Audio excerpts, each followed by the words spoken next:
In this warehouse in North London, Tim Angel navigates a labyrinth of costumes, hung on more than 8 miles of rails. Here we've got a costume that Maggie Smith wore, Dame Maggie Smith wore in Lady in the Van. And the shoes, these shoes which he wore were my mother-in-law's, so all our clothes end up in stock. The Angels family business started in 1840, originally selling used clothes.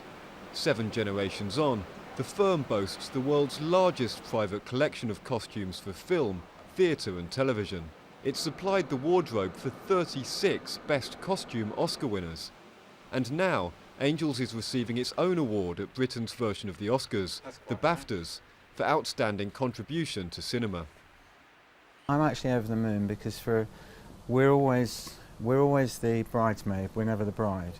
So for once in 175 years, the company is getting the recognition that it deserves, because without places like this, you wouldn't have films.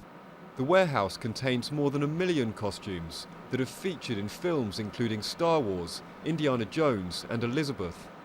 Some 120 staff look after the garments, and with no filing system, they rely on memory to keep track.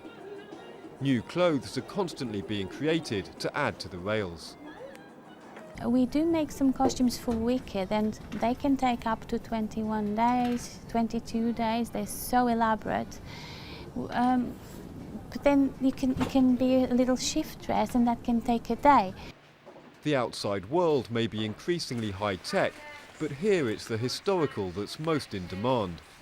And while theatre has always been in need of vintage clothing, it's TV period pieces that are now more than ever proving popular. It's a gold mine. If we didn't have somewhere like Angels to have such a great resource, it would be really difficult, to have stuff made up. It would cost so much money. At 66, Tim is preparing Angels for the next generation. 3 of his children work alongside him here. A tale of succession and success.